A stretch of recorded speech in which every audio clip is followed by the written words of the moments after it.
Hello, my friends. Happy New Year. Happy New Year, everybody. Tashi Dele. Namaste. I hope everybody's well today.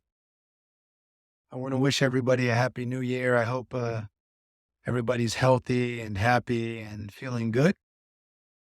And I want to talk a little bit about the one thing that must be included in all of our Dharma practices. And really, this one thing should be included in all spiritual activities. And this is something that in the field of Buddhism, there's so many different teachings that we receive. Buddhists are known for having these really long lists. And it's kind of funny because even some of the teachers laugh about how many lists there are. Yeah. There's so many lists. Buddha himself was extremely meticulous. He was a very meticulous person. And so the field and study of Buddhism is extremely vast, and there are infinite number of teachings. And the problem is when there are so many teachings, when there are so many teachings, people may be a little confused about what they should be practicing and what they should be studying. Hello, Anamge. Nice to see you. Hello, Suzanne. Happy New Year. So a spiritual practitioner, and to be honest with you, I think that what I'm going to share applies to all spirituality, all traditions, all religions. Whether or not they teach it this way is a different discussion. But I think this is applicable to anybody. And I would even say, if you're on a different religion, this information can benefit you, bring more happiness, bring more joy, bring more contentment. So what is this one single thing that all spiritual practice really should have? This one thing is the reduction of self-grasping. Hello, Purr. Nice to see you. The reduction of self-grasping is very, very critical and very important. And if our Dharma practice or even our spiritual activities don't reduce self-grasping, then we have a big problem. And really, I should add self-cherishing. So self-grasping is the belief in an inherently existing self, an independently existing self, an intrinsically existing self, which is really to say a self that exists independent of causes and conditions, independent of parts, and independent of the mind that conceives and labels it. So this belief in self-grasping is a belief in a self that exists from its own side, independently and inherently. As a result of this self-grasping, there's this other monster that's a big problem, a demon, a destroyer of peace and tranquility, and his name is self-cherishing. So you could say self-grasping is like the foundation for all suffering, and it's based upon ignorance. And then self-cherishing is the second monster. So you've got the monster of self-grasping, right? Then you've got the monster of self-cherishing. So if we are practicing the Dharma, hello, Sherab, namaste, Tashi Dele. If we are practicing the Dharma and our Dharma practice is not reducing selfishness, if it's not reducing self-grasping on one hand, which is the ignorant belief in an inherently existing self, it's not reducing that, then the Dharma that we're practicing has gone off track. And if it's not reducing self-cherishing, then the Dharma that we're practicing has also gone off track. Now, as it pertains to self-grasping, there are many different wisdom schools in the Dharma, right? Buddhism, as I mentioned before, is very rich, very, very deep.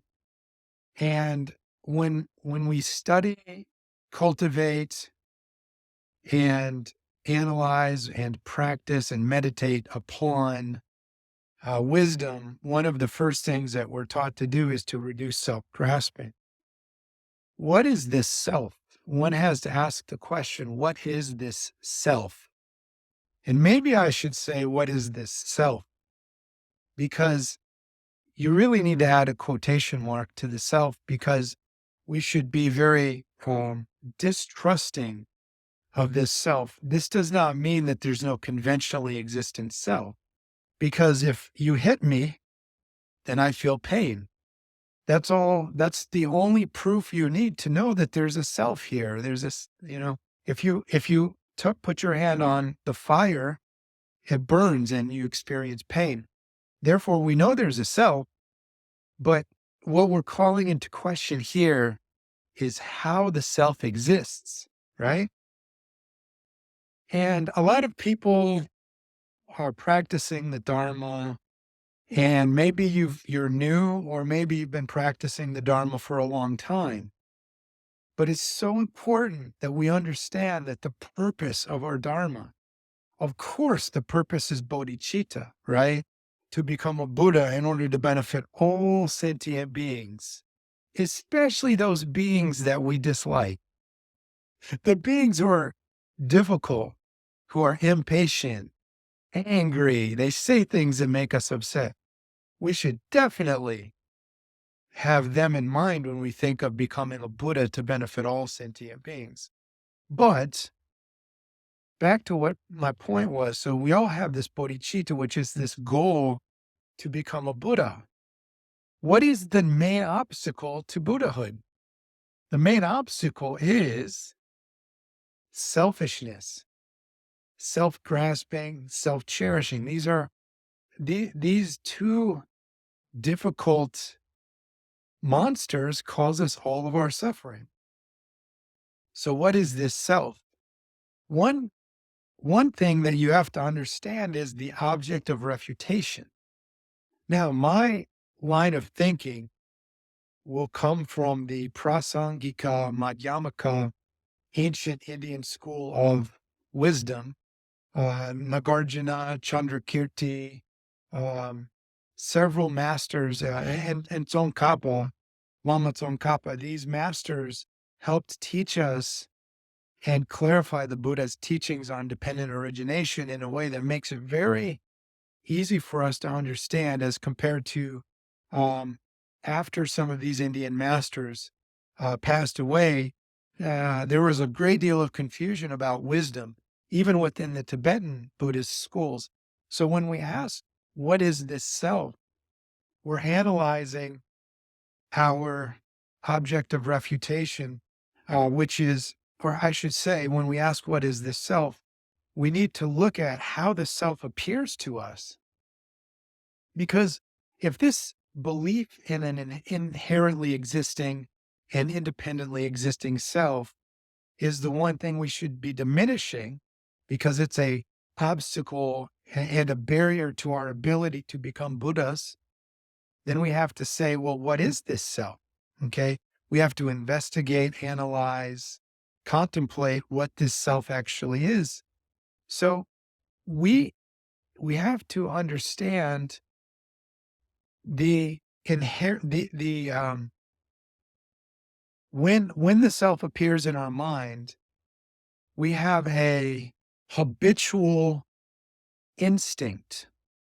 Now, there's two types of self-grasping that the masters teach us that we need to diminish. One is philosophical self-grasping. Philosophical self-grasping is really only present in people that have been taught that there is an inherently existent self, and they've been given tenets and teachings and logic and wisdom about why there's an inherently existent self. That's not a big risk for most of us, so you can kind of push that aside. The second type, which is most important, is the habitual instinct to believe in inherently existent self. So the habitual instinct to believe in an inherently existing self is believing that there is a self that exists independent of causality. Here's one absurdity that would ensue if an inherently existent self truly existed. if this self existed inherently, by the way, I want to be clear. I'm not suggesting there's no self at all. There is a self. The fact that you can hit my arm and cause me pain, that's proof enough that there's a self. But there's no independently existing self. There's no intrinsic, inherent, independent self that exists from its own side, independent of causes. So this self is an effect or a result of causality. So if the self existed inherently, then we would have no parents, because inherent existence means permanent existence, unchanging existence, an existence that exists independent of causes and conditions. So if there was an inherently existing self, we would have no parents. We would have no mother and father, and we would never have been born. Okay? Obviously, each one of us has parents. We had a mother and father. That's how we were born. They conceived us, right? And therefore, we know that there is a conventional self, but there's no inherently existing self because we have a mother and a father. Also, if the self existed inherently, we would never age. We would always be the same age. We would never die. We would never even get sick, because to get sick would mean you would have to have wellness, and sickness and wellness are mutually dependent phenomenon. There's a terminological dependence on health and illness. You cannot have dualistic existences if the self exists inherently, because the self is a solid, permanent state. So if there was an inherently existent self, we would have no parents, we would never have been born, we would never age, and we would never die. We know these things do happen. So therefore, this is reason enough to disprove the self, okay? There's many other examples of why there's no inherently existent self. For me, the most simple reason is that I have two parents and I was born, and I'm a changing entity. And therefore, the way that I actually exist as a self is conventionally. There is a conventionally existent self.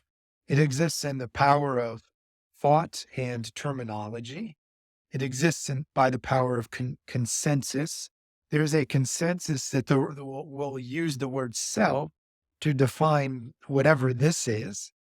So there's a conventionally existent self, and that's fine. That's no problem. But the problem is that we believe in an inherently, independently, and intrinsically existent self, and there simply is no independently existent self. And you can analyze the body and the mind to try to find this self, but there are many logical absurdities that arise when you analyze the body and the mind, or you could say the aggregates, to use technical Buddhist terminology or technical Buddhist lingo. So when we analyze the body and the mind, or the aggregates, to try to find an independently existent self, we really cannot find one. One simple way to analyze is there are 5 aggregates, or you could say there's the body and the mind and all the things that happen in the mind. If there was an inherently existent self, then you would need to have 5 selves, because there are 5 aggregates. Or if there was an inherently existing self, then those 5 aggregates would have to be singular. Neither of those work. So logically, we break. There's a logical break or fallacy or absurdity if the self exists inherently.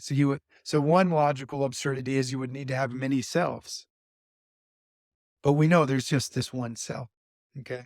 The second problem is if the body and mind, if the self existed inherently the same as the body and mind, then propounding a self or saying there's a self would be meaningless, because if the self was exactly the same as the body mind in every way, then why would you need to use the word self? Because you could just say this body, you could just say the aggregates.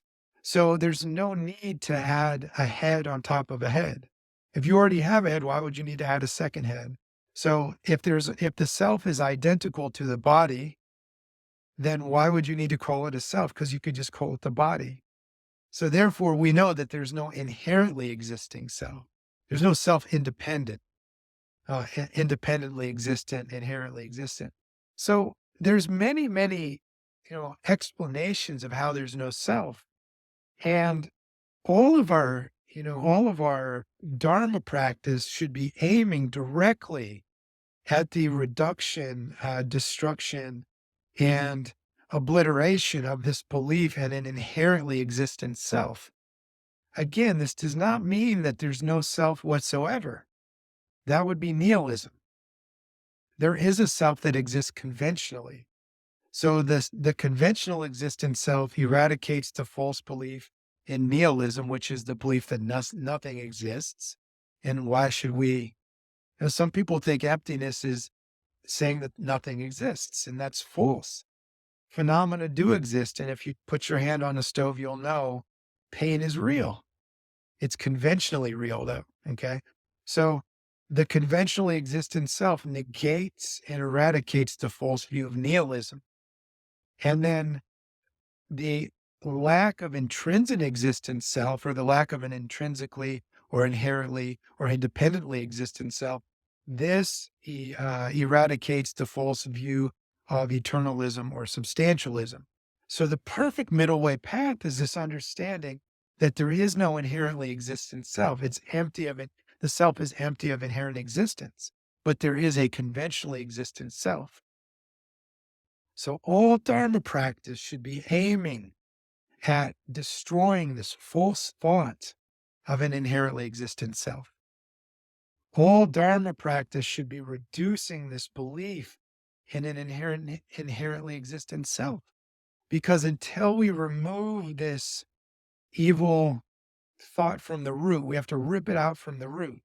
Until we remove this evil thought of the I or the self, I, me, mine, which is the mantra most of us are chanting day in and day out. Me, my, my. I. This is our favorite mantra. My Geshe La, beautiful, precious teacher, Geshe Jempa Sonam, he used to teach us that we all have a PhD in self-cherishing and self-grasping. He would say, we don't have to practice this cherishing of the self. It's natural. We all have a natural doctorate, a natural PhD in self-grasping. And he was right. And that's what all of this Dharma practice that we study, contemplate, and meditate on, it has to be reducing a self. One way to practically apply this is to say that I should be letting go of what I want, because there is no inherently existent I. I is just a thought, a term, a word, a syllable that you write. The capital I looks like this. It's literally just a syllable we write on paper, right? So this I, if we take just a moment to think about this I is nothing but a letter. We think it's more than that, of course, because we have habitually existing ignorance. But if you just take a moment to think about this, right? I is nothing more than a letter that we write on a piece of paper. We write this I, and then we believe that this I has some kind of inherent existence or independent existence or intrinsic existence. But once again, if the I existed inherently, intrinsically, or independently, then we would have no parents. We would never age and we would never die, because we would be permanent, because inherent existence is synonymous with permanence. But inherent existence directly opposes dependent arising. Inherent existence is strictly contradictory to dependent arising, cause and effect. So cause and effect obliterates the belief in inherently existent self. So all of this Dharma practice that we're doing should be helping us to let go of the self-cherishing thought, let go of selfishness, let go of needing to be uh, first. Letting go of self-cherishing, letting go of this constant concern about me, my, I need to be right. I need to get my own way. I come first. And the problem is that is instinctually, it's an instinct inside of us. Deep inside of us, there's an instinct to be right, to be uh, uh, equal with everybody, to be protected, to get what we want, to be free of what we don't want. These are instincts, and you could argue these are biological instincts. So perhaps our past life karma has propelled us into this realm called Earth, whereby our instincts for grasping the self are really strong. So all of our Dharma practice should be helping us push down this self-cherishing. And one way that we can do that is we can make an aspiration to let go. What do I mean when I say let go? I mean to see all things as hallucinations or illusions, not take them so seriously. We can still carry out our daily activities and function as a human being in a worldly world. Uh, or I'm sorry, function as a human being in the world with worldly responsibilities. But if we want to reduce this self-cherishing and this self-grasping, we have to reduce the habit pattern of clinging to what we want, clinging to what we need, thinking of ourselves first before others, thinking what I like and what I dislike is the most important thing. If we start to let go of that, then we can start to reduce and crush down this self-grasping and this self-cherishing. So all day long, if we set an aspiration, may I be free of this self-grasping and this self-cherishing. If we set a strong aspiration all day long for the rest of today, maybe when you wake up in the morning, all day long for the whole entire day, may I have the wisdom and clarity to let go of all of the things that I want. And may I have the wisdom and clarity to stop thinking of this self and to stop believing in the magical spell of an inherently existing self. So just setting this aspiration to let go. And then how do we let go? Yeah, when somebody says something we don't like, we let go.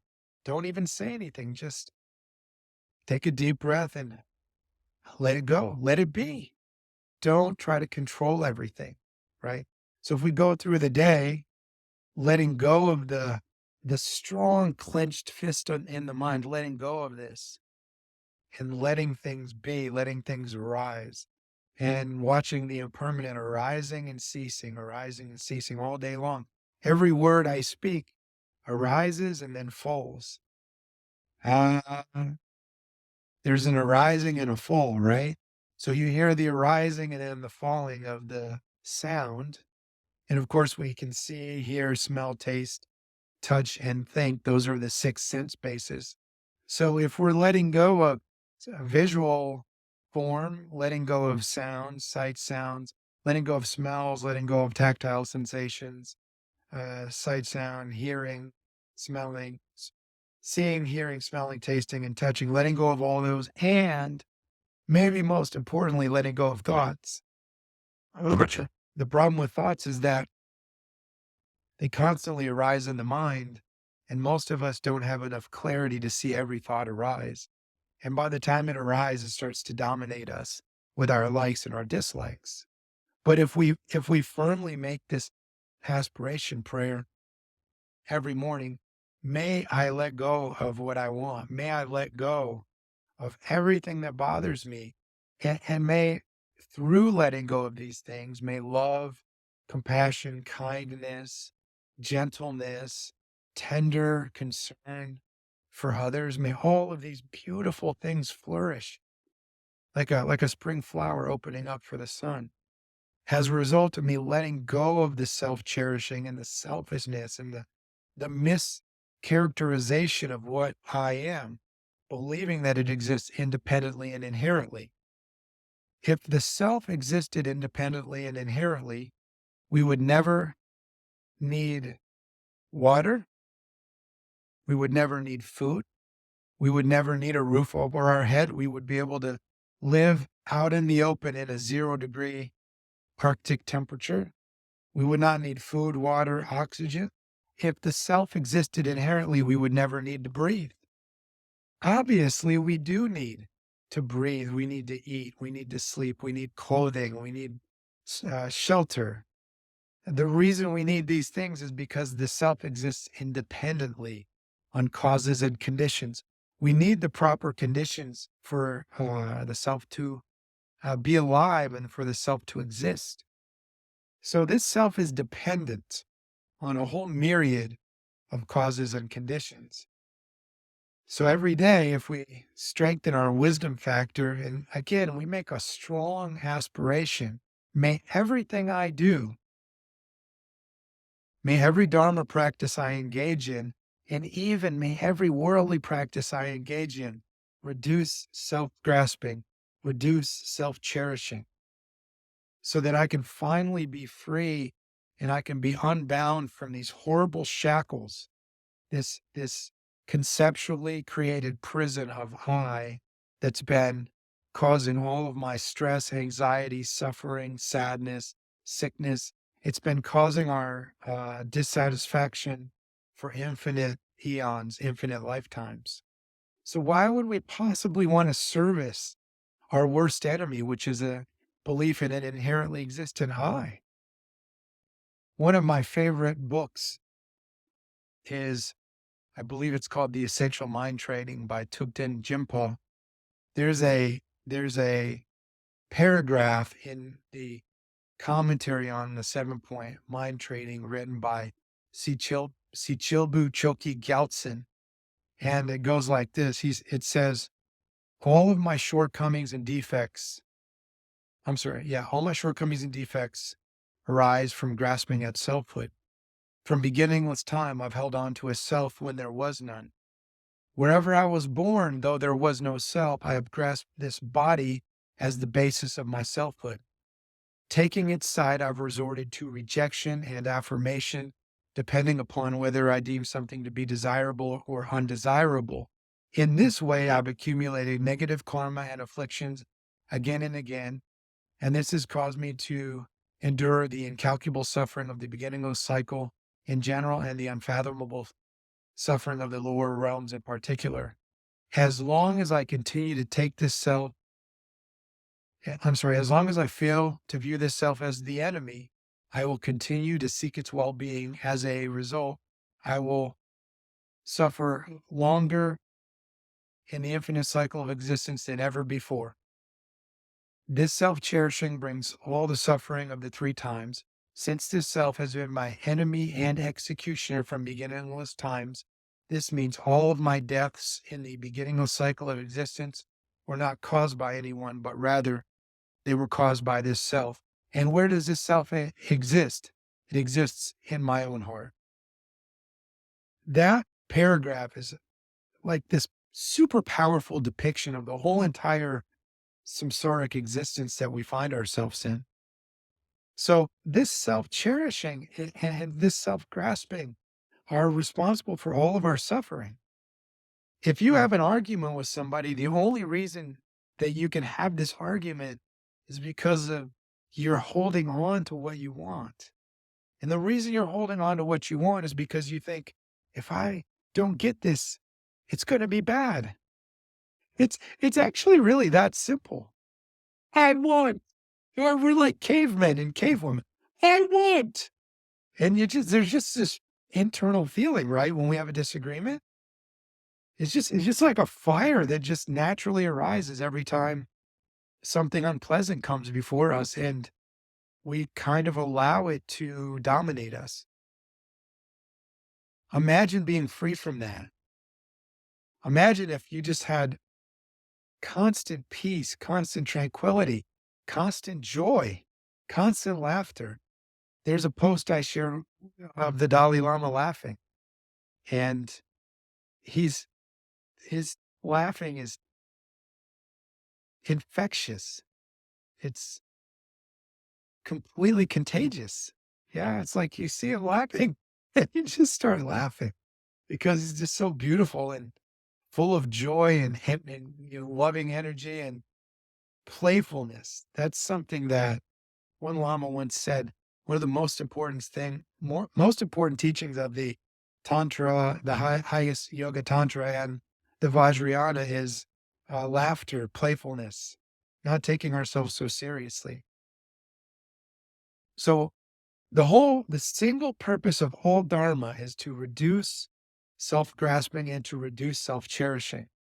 So if I sit down and I meditate and I do breath meditation or I do mantra recitation, the goal, the underlying purpose of that should be to reduce and destroy the attachment to the inherently existing I, which does not exist. Because if the I existed inherently, we would have no parents, we would never die, we would never age, we would never need to drink water, we would never need to eat food, because the self would exist independently. Inherent existence is independent existence. We are not independent. If somebody comes and shoots me, then this so-called Jason will no longer exist, and I'll go on to my next body. I'll reincarnate. That would be because this body exists in dependence on causes and conditions. We need the appropriate causes and conditions in order for us to survive and to be alive. So every Dharma practice, and for that matter, if you're a Dharma practitioner, we should try to make all of our worldly activities support the eradication, reduction, diminishing, and elimination of the belief in a self. And as a result of us believing less in this I, we will begin to be more free. We'll have more freedom, more joy. We'll be more like Dalai Lama, who just laughs. This loud, bellowing laugh without a care. We can begin to taste that if we stop chasing what we want so intensely. And, one of the easiest ways to get closer to this freedom is to simply let go. Whatever we want, it's kind of like a clenched fist inside of the mind. Whatever we want is like this really tight fist in the mind. And it could be what we want or it could be what we don't want. If we let go of what we're desiring and just let things be what they are without trying to control them, without getting mad when we don't get what we want, without getting mad when we fail to get what we want or when something we don't like happens. If we let go of those things, if we let go of somebody saying something to us that we don't like, if we let go of the other political party that we dislike, if we let go of whatever it is that we take issue with and that we take so seriously, if we let go of these things, then we will stop watering the karmic seeds that we're producing. The reason that we have this strong addiction to the inherently existent self is because we keep watering the seeds for this self. If you keep watering the seeds for weeds that grow in your yard, you're going to continue to have weeds. But if you cut the weeds and pull them out at the root, they don't grow back. And so the way to eradicate self-grasping at the root is we have to rip it out. And we can do that by analyzing the wisdom that destroys the false belief. It destroys the ignorance that falsely believes in an inherently existent high. And then conventionally, we can just keep letting go and understanding that everything exists in a dreamlike, hallucination-like, illusion-like, echo-like way. Everything appears one way and exists in a totally different way. So all of our Dharma practice should be strengthening wisdom and strengthening the understanding that everything exists conventionally independent upon causes and conditions. Everything exists as the effect of a previous cause. The more we contemplate this, the easier it is to just let go of our desires, our aversions, and the easier it will be to let go of this constant need to be right. How many people do you know that always have to be right? The only way you can really have an argument or ill will with somebody is if you dig in and you need to be right. If you let go of the need to be right and you let the other person win, there can't be an argument. There can only be peace. They'll be happy and you'll be happy, but you have to be willing to let go. Langri Thangpa, the author of the Eight Verses Mind Training, one of the stanzas in his poem is, whenever I interact with others, I will view myself as inferior to all, and I will train myself to hold others superior from the depths of my heart. I'll say that one more time. Whenever I interact with others, I will view myself as inferior to all, and I will train myself to hold others superior from the depths of my heart. We're talking about intentionally letting somebody else win, intentionally viewing ourselves as lower than them.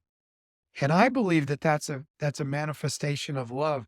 Langri Thangpa was a highly accomplished Kadampa master. He was a highly accomplished Lojong mind training practitioner. And if we can view ourselves as inferior to others and train to view them as superior in a way where we let go of what we need, even if we're smarter than the other person or if our position is higher. Let's say you're a supervisor at work and these people work for you, or let's say you're a mother and they're your children, or you're uh, a lama and they're your students. If we view them as higher, superior from the depths of our heart, then what's going to happen is it's going to eliminate pride. It's going to eliminate the addiction and the clinging and the grasping at the self.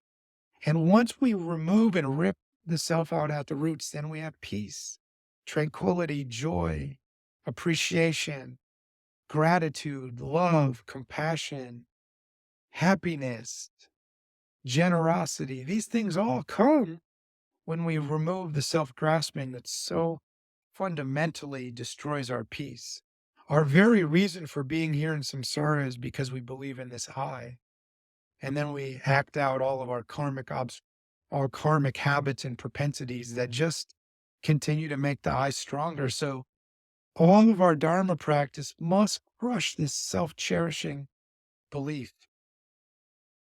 Again, I'm not suggesting that there's no self. There's a conventionally existent self, but it doesn't exist the way that we think it does. So if all of our Dharma practice eradicates the belief in an inherently existent I, and if all of our Dharma practice reduces self-cherishing, which takes the self to be so important, the result will be a flourishing of positive qualities, an ocean of beneficial qualities that love sentient beings, adore sentient beings, cherish sentient beings. We will engage in generosity, kindness, love, compassion, bodhicitta, appreciation, gratitude, tender kindness, love. We will feel the need to hug everybody. The thought of enemies will reduce in our mind. So there's so many benefits to this path of Dharma. But if we're practicing it wrong, then the benefits can never arise.